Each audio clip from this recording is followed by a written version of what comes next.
estoy en un metal y el electrón va viajando, no va a seguir una dirección rectilínea. Bueno, sí va libre hasta que choque con algo. Es la definición de que los electrones están libres, ¿no? Por eso está una definición llamada Trayectoria media libre, trayectoria media libre sería esto. Este es el tiempo medio libre. La trayectoria sería esto mismo pero en distancia. O sea, en promedio, ¿cuánta distancia recorre un electrón antes de chocar con un núcleo? El tiempo que en promedio les toma encontrar un núcleo también, ¿no? Uno es en tiempo, otro es en distancia, es lo mismo. El concepto de fondo es el mismo. ¿Sí?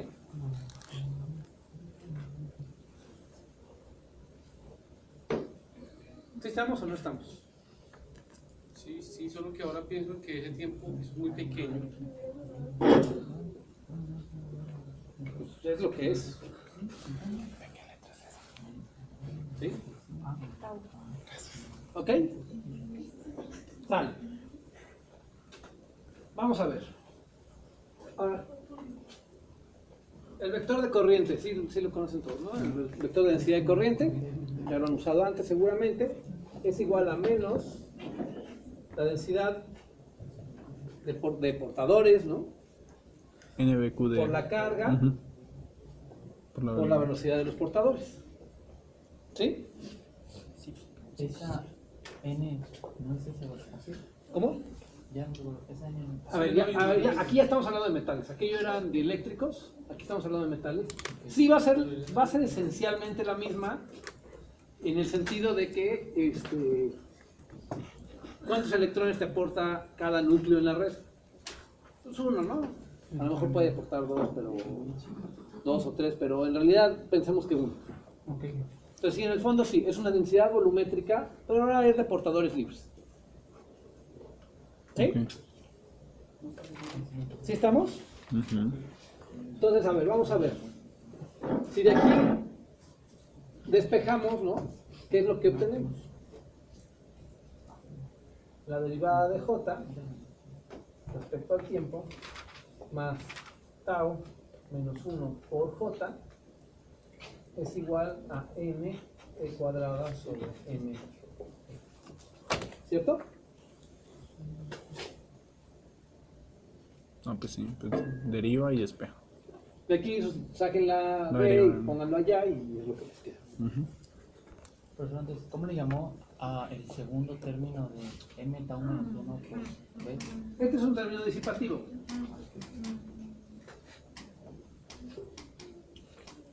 Es un término de arrastre, ¿no? Es una fuerza de arrastre. Son términos muy clásicos. Entonces, a ver, pensemos ahora antes de entrar al caso, digamos, de que llegue luz, pensemos en una corriente transitoria. Es decir, tiene un trozo de metal, póngale una batería para que fluya corriente, ¿no? Bueno, pues establece una corriente constante de cierta cantidad, no sé cuánto, ¿no? Entonces piensen que en un instante, ¡pum!, cortan el circuito y la pregunta es, ¿qué le pasa a los electrones que están adentro del metal? Siguen con inercia, ¿no? Siguen con su inercia, ¿no? A ver, vamos a ver qué es lo que sucede.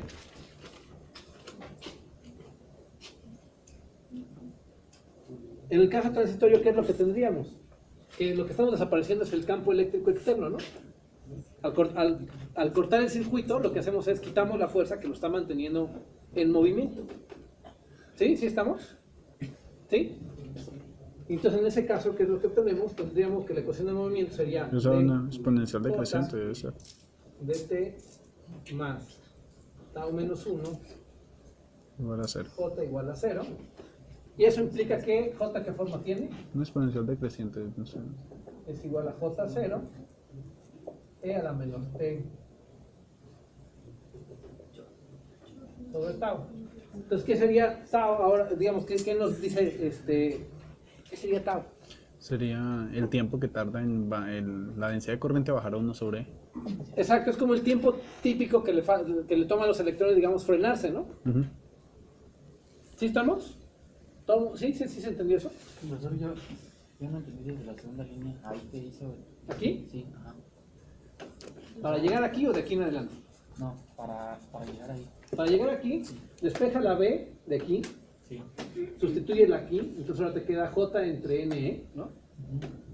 Y luego multiplicas por NE, ¿no? Y la divides entre la masa y entonces esta ecuación se te convierte en esta ecuación. ¿Sí? Entonces, el tiempo que tarda un electrón en sufrir una colisión es el mismo que el que sufre. Pues claro, ¿no? Si yo tuviera un conjunto de electrones que están moviendo ya sin la aplicación de un campo eléctrico en el material, ¿no? Pues en promedio, ¿como cuánto tardan en frenarse? En perder su trayectoria en esa dirección. Pues debe ser como tau, ¿no? Okay. El tiempo que les toma en relajarse y ya como que frenarse. ¿Sí? ¿Sí estamos? Ujú.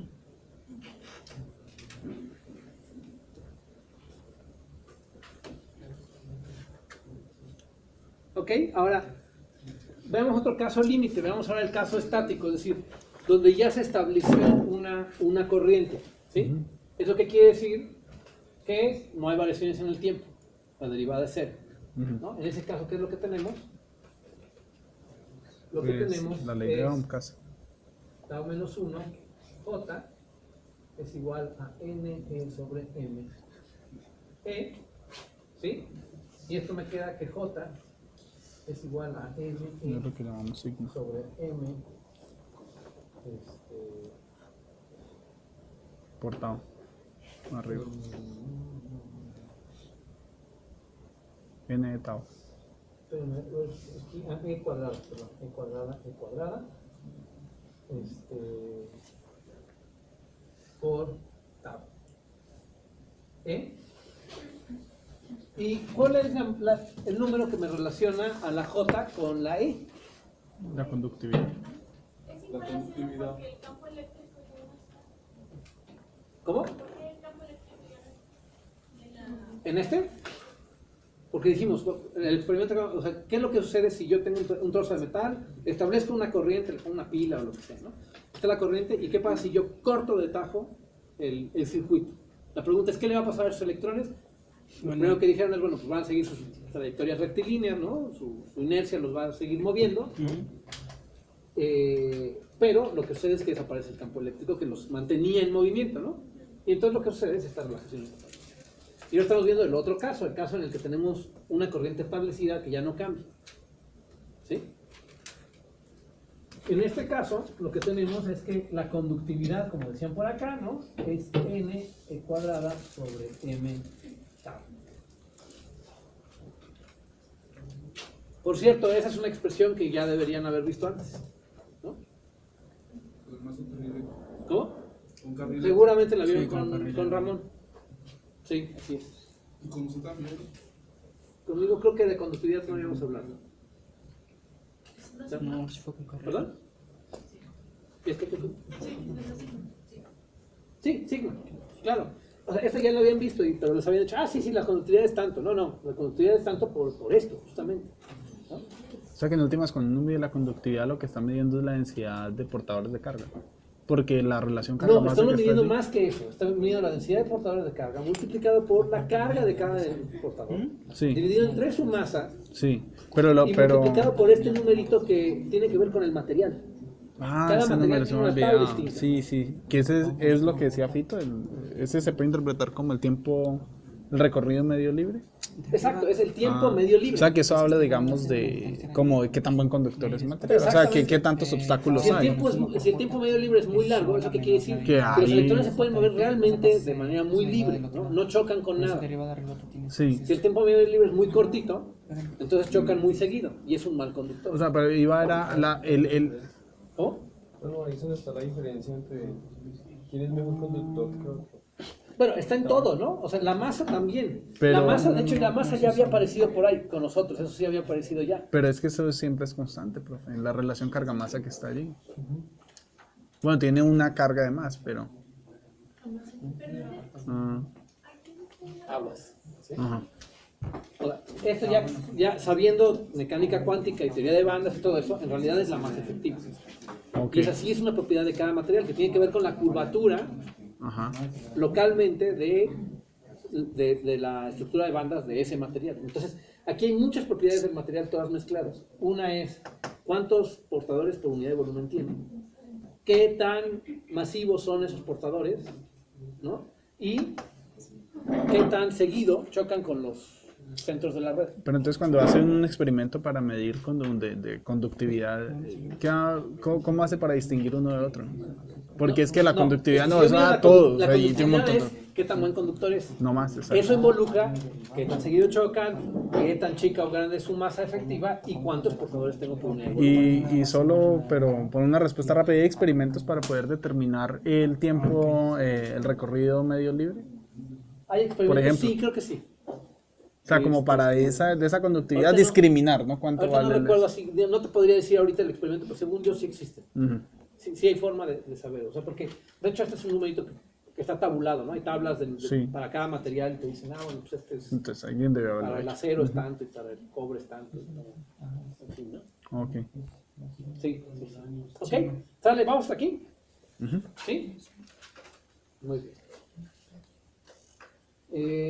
Ok.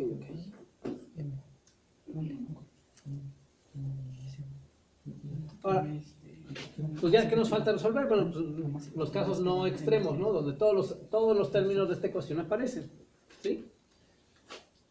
Y pensemos en el caso nuevamente armónico, pensemos en una onda monocromática, ¿sí? Con una frecuencia bien definida. ¿Sí estamos hasta ahí? Ahora, si esta tiene una frecuencia bien definida, la J, vamos a resolver esto. La J va a tener la misma frecuencia, ¿no? Estamos de acuerdo, no tiene de dónde salir otra frecuencia. ¿Sí? Si el campo eléctrico oscila 1 kHz, pues seguramente los electrones van a oscilar a 1 kHz. ¿Sale? ¿Sí? Sí. Entonces, ¿qué es lo que tenemos?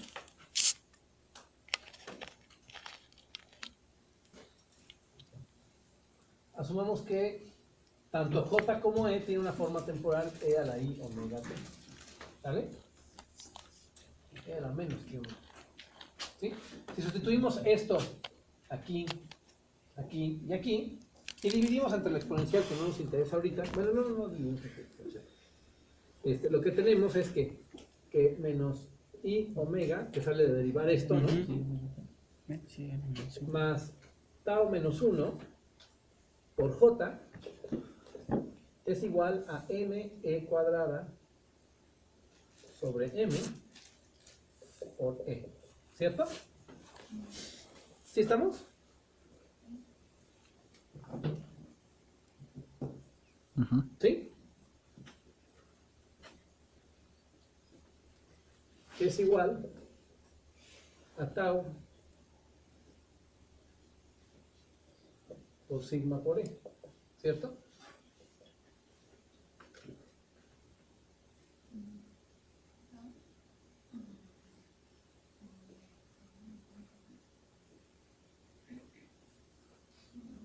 No, perdón. Sigma por E.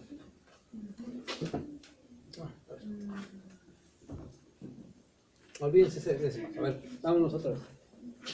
Dijimos que la relación que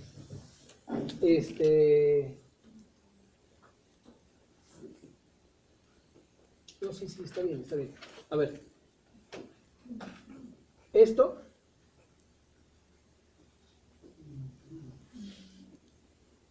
¿cómo dijimos que era la sigma? Bueno, esta que sería la sigma estática, ¿no? Entonces la de frecuencia cero. Esta dijimos es la conductividad en el caso en el que ya se estableció una corriente y bueno, pues es la corriente que le corresponde. ¿Sí estamos? Es decir, esta no está fluctuando, justamente quitamos la derivada temporal. ¿Cierto? ¿Sí o no? ¿Sí? Ujú. Sí. Ok. Entonces, esto sería igual a tau a la menos 1 multiplicado por sigma 0 multiplicado por e. ¿Cierto? La primera parte, Sí, yo tampoco sé. es la derivada de J con respecto al tiempo, que es menos I omega, pero eso Y la tau a la menos 1 ya estaba aquí, ¿no? Mm, Es que yo cotejo. para el que sea factor común con el menos I omega. A ver, al derivar J puede tener la forma que sea. Vamos, dijimos que J Era iba a J0. ser una J0 E a la I omega T, ¿no? Ah, bueno. ¿Sí? Y E iba a ser E0 E a la menos I omega T. O sea, ambas van a tener esta forma temporal. ¿Sí? Entonces, ya esta J y esta E y pueden tener otras componentes ahí espaciales o lo que ustedes quieran, pero la parte temporal es esta, ¿no? O sea, a la hora de derivar,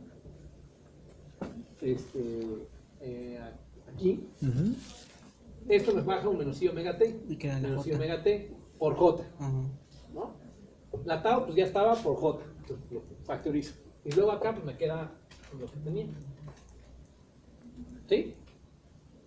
¿Sí estamos? Sí.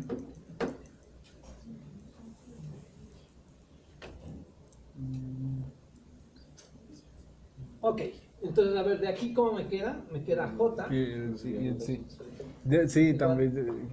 a sigma 0 sobre 1 menos, No, pero si le falta un cero, perdón, en la primera derivada sería menos I omega J sub 0. No, No. Ay, pensé que me lo das por otro. No, porque ya lo factoriza. o sea, ahí puedes o no incluir la exponencial, déjenla. ¿Y ese sigma 0 que está delante de la E, dónde sale? Bueno, Esto nada más es de reescribir esto. Esto es sigma 0 y me falta una tau, ¿no? Y esta es la tau. ya. Ok. ¿Sí? Por eso. ¿Sí estamos hasta ahí? En el caso de omega igual a 0, ¿no? Sí. Recuperamos lo que ya sabíamos. ¿Sí estamos? Lo dejamos acá. Sí, a frecuencia 0, es decir, el caso estático. ¿Sí estamos? Ujú, está bien bonito. Ahora, volvemos a utilizar la ecuación generalizada de onda, que ¿cómo es? Lo que tenemos es el laplaciano de E es igual a 1 sobre C cuadrada, parcial segunda de E respecto a T, más mu 0 sigma sobre 1 menos I omega tau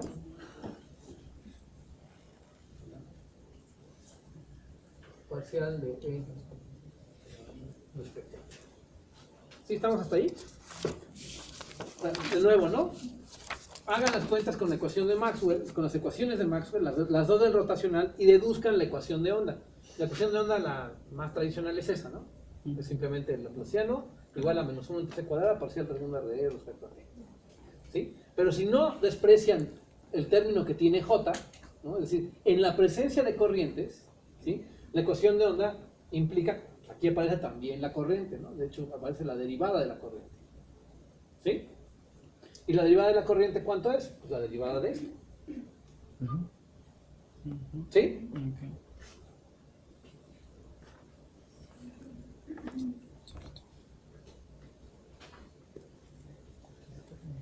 ¿Sí estamos? A ver, antes de seguir por acá, una cosa, ¿qué implicaciones tiene esta expresión? Ahora, la conductividad, bueno, esta es la conductividad estática, ¿no? Pero esta sería como la conductividad. Y la conductividad ahora depende de la frecuencia. ¿Sale? Pues la conductividad de un material no es un numerito y ya, ¿no? Vuelve a ser, voy a poner algo así como la dispersión, ¿no? Tiene dependencia en la frecuencia. ¿Sí? Ok, bueno. Seguimos acá. Supongamos una onda plana. No, van a aparecer otra vez Ks, no tantas como la vez pasada, pero no se me hagan bolas. ¿Sí? Supongamos que tenemos una onda plana, ¿no? Es decir, llega una onda plana al metal, ¿no? Y por simplicidad vamos a suponer que se propaga en la dirección Z, ¿no? Podría ser en cualquier otra dirección. Entonces, ¿eso qué quiere decir? Que E es igual a E0. Que este E0 es una amplitud y ya sabemos que va, no importa. E a la I, K, voy a poner una K mayúscula aquí. Z menos omega T. ¿Sí? ¿Sí estamos? Es una onda plana, ¿no? ¿Sí? ¿Sí o no? A ver si Sí. están convencidos o no. Es una onda plana que se propaga en la dirección Z. ¿Sí? Ok.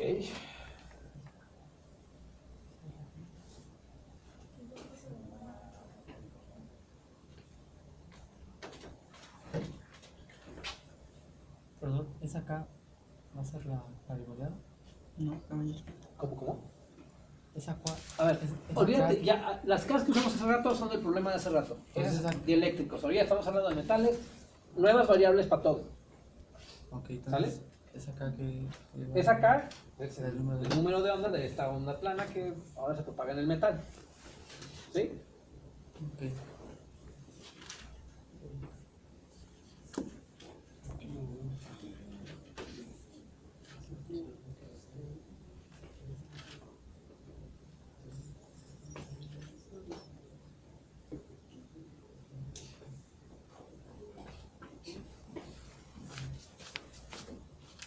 Profesor, ahí, bueno,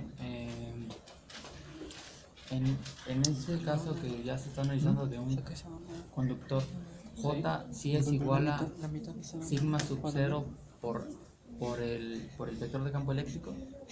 No, eso es solo cierto en el caso estático. En el caso dinámico, justo es lo que acabo de decir, ¿no? Que la conductividad ahora tiene una dependencia en la frecuencia. Ah, entiendo. O sea, la conductividad ahora sería todo esto, ¿no? Sí. Que es la constante, bueno, que no es constante, ¿no? Que relaciona a J y a E. ¿Sí? A ver, ¿sí vamos hasta aquí? Sí. Ok.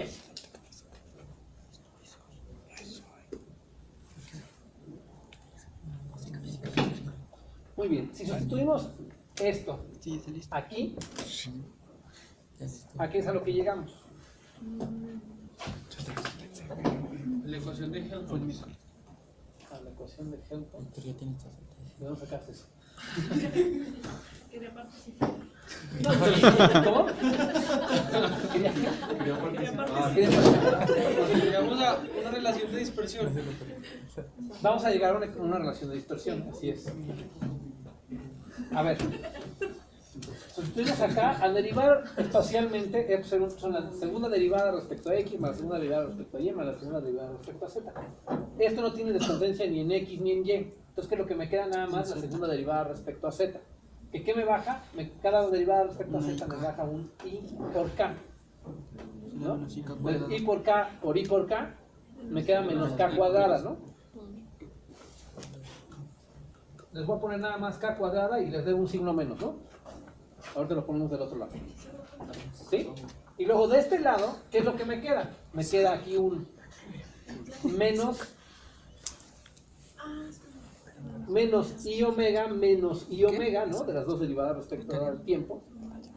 ¿Sí? Menos I omega, ¿cuánto me queda? Me queda menos omega cuadrada, ¿no? Con el menos que les debía. ¿Sí? Me queda omega cuadrada sobre C cuadrada. ¿Sí? Ahí está C cuadrada. Y luego acá, ¿qué me queda? Me queda nada más una derivada respecto al tiempo, ¿no? Acá tengo otra derivada, ¿no? Tengo la primera derivada respecto al tiempo. Entonces me queda nada más un menos I omega. ¿Sí? Que con el menos que les debía también, ¿no? Me queda nada más I omega, ¿no? Entonces me queda más I omega mu 0 sigma 0 sobre 1 menos I omega tau. ¿Sí estamos de acuerdo?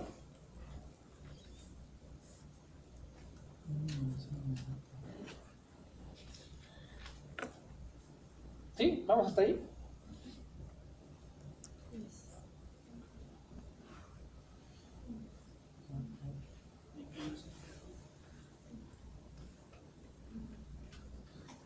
Si omega es pequeño, lo que quiera que pequeño quiera decir ahorita, ¿no?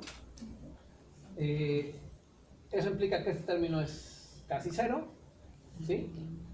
Y eso implica que ese término, que depende como omega cuadrada, ¿no?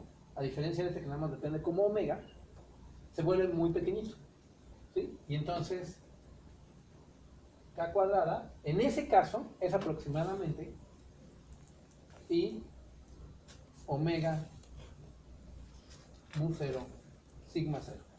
¿Sí estamos? Sí. ¿Sí?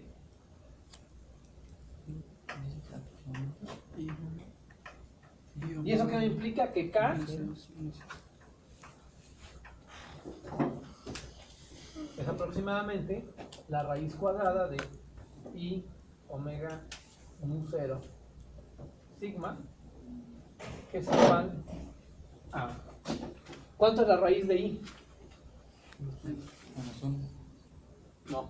I cuadrada es menos 1. Ujú. ¿Qué número elevado al cuadrado les da I? No, sí. ¿Qué número elevado al cuadrado les da I? ¿Y ahora menos a la IP medios? E Ah, a pues la que es al I cuadrado. y medios, ¿no? Pero el- Bueno, la raíz, uno entre raíz de 2 y Ah, a la I es. y medios, ¿no? Sí, exacto. O sea, si lo vemos en coordenadas polares, ¿no? Exacto. Esa es la idea. Este sí, ¿no? Ajá. ¿Qué número elevado al cuadrado les da ¿Qué es la de esto? I? Sí, o sea, tienen este sí. Y yo quiero un número que cuando yo lo elevo al cuadrado me dé I. ¿Y ese cuál es? Al elevar al cuadrado, ¿qué le pasa al argumento de un número Se multiplica complejo? por 2. Se duplica, ¿no? Ujú. Entonces como que tiene que ser un número que tenga la mitad de este argumento. Uno que esté por aquí. Entonces era la IP Y que cuartos. tenga norma 1 también, ¿no? Para que su Oh, norma sí. no crezca ni decrezca. Claro. ¿Sí? Entonces, ¿ese cuál es? Es el 1 sobre raíz de 2. ¿Sí? El raíz de. 1 sí. más I. Sí, porque como... Ah, ya, sí. Para que esté normalizado. ¿Sí? Ujú. O eso es 1 por E a la. Es pi E a la I cuartos. pi medios. como Y tú pi dices. cuartos. Y E No, a está la, pi cuartos. E a la I pi cuartos. Ujú. ¿Sí? ¿Sí estamos hasta acá? Sí. Entonces, ¿esto cuánto me queda? Me queda 1 más I. Salud. 1 más I por la raíz cuadrada de omega mu 0 sigma 0 dividido sobre 2. ¿Cierto? ¿Y eso qué implica? Ujú. Que la parte real imaginaria de K, en este caso, ¿no? Es decir, a frecuencias bajas, ¿sí? Son iguales, ¿no? ¿Puedes repetir? Que a frecuencias bajas, ¿no? Que es este caso que estamos analizando ahorita, la parte real y la parte imaginaria Ah, de K cierto. son iguales, Sí, está en pi cuartos. ¿sí? Ujú. A ver, veo caras de sorpresa por allá. A ver, este número, su parte real y su parte imaginaria son del mismo tamaño, ¿a poco no? Es 1 más I. Y aquí todo esto es real, ¿no? Es un factor ahí común. Ujú. Entonces, ¿eso qué quiere decir? Que a frecuencias bajas, bueno, ya dijimos que ahorita, luego vemos qué quiere decir bajas, ¿no? La parte real y la parte imaginaria de la K son casi iguales. Pero altas también, ¿no? ¿Cómo? Y pero altas también. No, altas no, porque a altas ya no se vale hacer esta aproximación. Ah, claro, por eso es que viene el. ¿Sí? ¿Ok? Entonces, a ver, ¿qué es lo que nos queda? Lo que nos queda es que K, que va a ser igual, ahora sí, a K mayúscula más I alfa, ¿no? Igual que la vez pasada.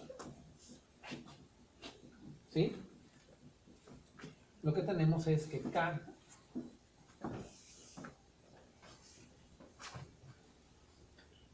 minúscula va a ser igual, bueno, va a ser aproximadamente igual a alfa, que va a ser aproximadamente igual a la raíz cuadrada de omega sigma 0 mu 0 sobre 2. ¿Cierto?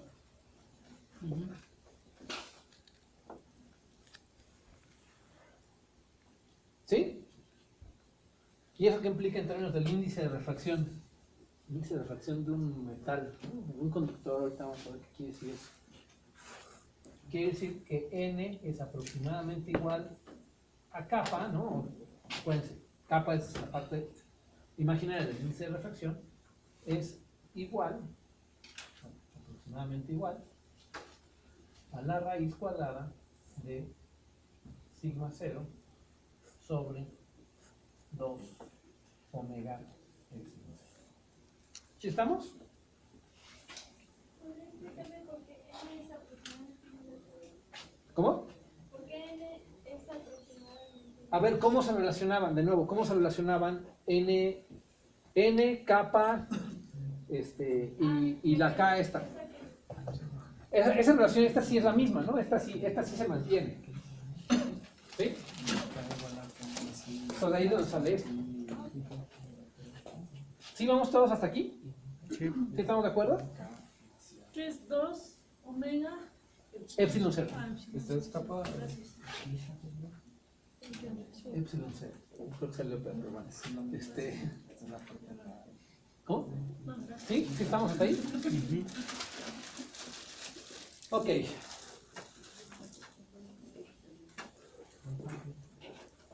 Sí, voy a borrar acá temita.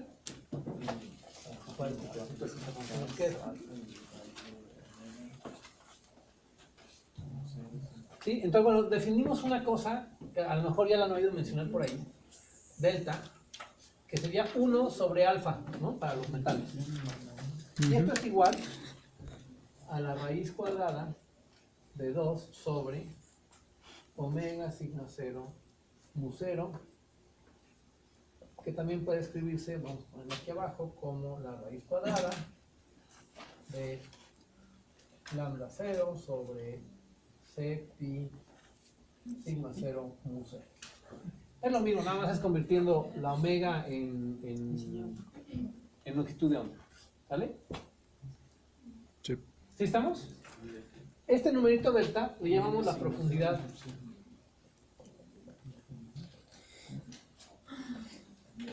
de piel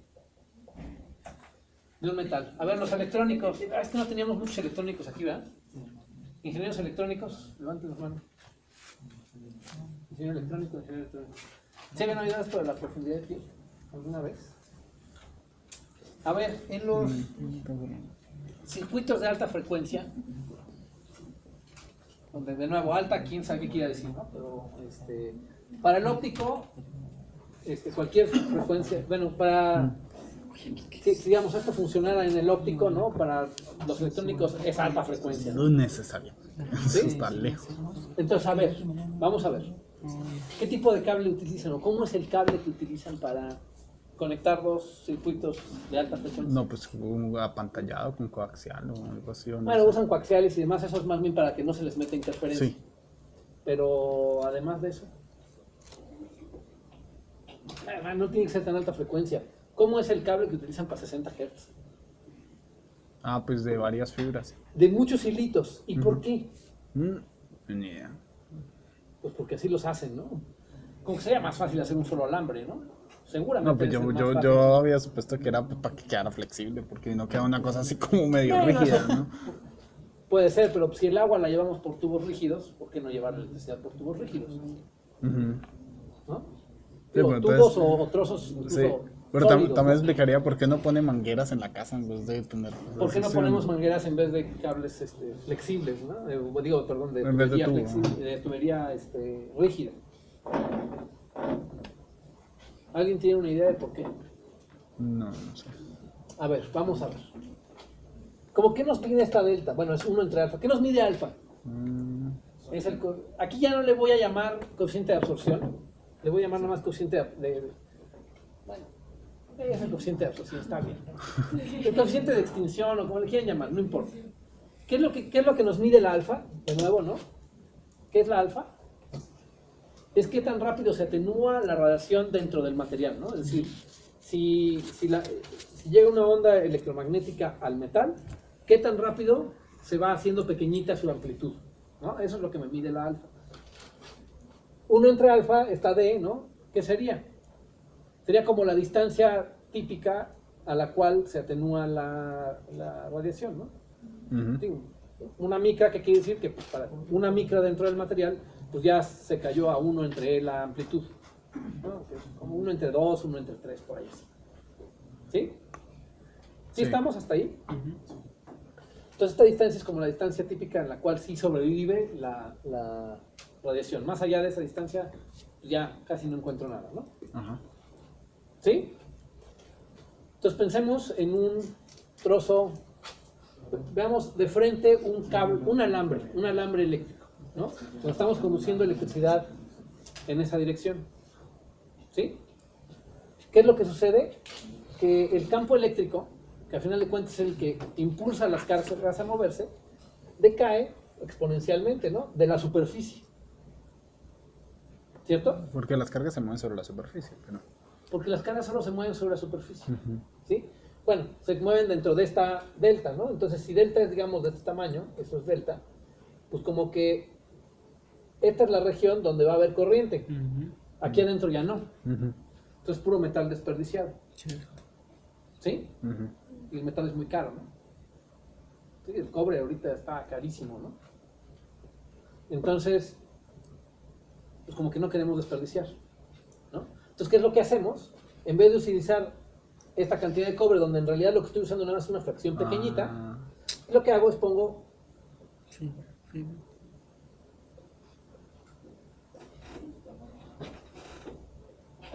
muchos alambritos, ¿no? Alambrito lo más delgado posible para Del optimizar. orden de delta, ¿no? ¿De qué tamaño sea del orden de delta? ¿Para qué? Sí. Para que ocupe todo el metal. ¿Sí? Y entonces aquí, siendo que tengo menos metal que acá, la cantidad efectiva de metal que estoy utilizando para conducir electricidad acá es mucho más grande. ¿Sale? ¿Sí? Sí. Ahora, esta delta, ¿cómo crece o decrece con la frecuencia? Si la Profesor. frecuencia aumenta, la delta disminuye. ¿Sí? Entonces, entre más alta frecuencia, la delta esta se va haciendo más pequeña.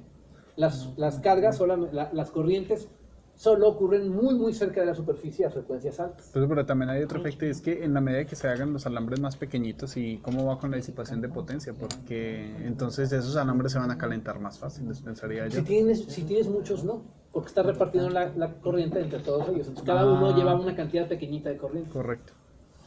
Igual la capa. Porque No, igual la capa. alambre, No, esos camellos con el... o sea, no usan varios alambres. No, perdón, los camellos. Sí. Es que si te das cuenta, o sea, Caminos. para instalaciones de 60 Hz, 60 Hz es una frecuencia francamente muy baja, ¿no? Entonces ahí a lo mejor esto no cuenta tanto. Sí cuenta, pero no cuenta tanto. Pero si quieres hacer eso en un circuito de alta frecuencia, vamos a pensar en un circuito de frecuencias de radio, ¿no? Megahertz, decenas de megahertz, ¿no? Y tú intentas utilizar un alambre gordo de cobre, por ahí no pasa nada, ¿no? Requieres de esto, ¿sí? Y entonces, de hecho, el alambre, bueno, el cable que se utiliza en circuitos de alta frecuencia es una cosa que se llama alambre de Liszt, ¿no? Que es esto, pero llevado al extremo, son cabellitos casi, bueno, delgadísimos de cobre, ¿no? Muchísimos, todos puestos ahí empacados en un cable, ¿no? Que son los que se utilizan para transportar señales de un circuito a otro, ¿sí? En vez de utilizar un trozo gordo de cobre que no va a permitir nada. ¿Sale? ¿Cómo? ¿Sí estamos hasta ahí? ¿Ok? Eso también me dice por qué los conductores son opacos, los metales no transmiten la luz, ¿cierto? Porque al ser buenos conductores, ¿no? Sigma 0 es grande, ¿sí? Entonces esta es chiquita, ¿no? Y si aparte estamos trabajando a frecuencias ópticas, digamos, ¿no? Ya eso ya no sé si valga esta aproximación, pero bueno, no importa, ahorita vemos eso. Sí sigue valiendo esta aproximación, pero a frecuencias ópticas, este es grande porque es un buen conductor, este es un número chiquitito, ¿sí? La radiación se atenúa en los primeros nanómetros, tal vez en la primera micra. Entonces un trozo de metal nunca va a transmitir luz. ¿Sí? Sí. ¿Sí vamos hasta ahí?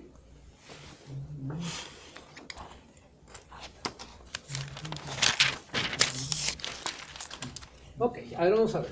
Ya para terminar, ¿no? El índice de refracción complejo, ¿no? Cumple que n cuadrada es igual a 1 menos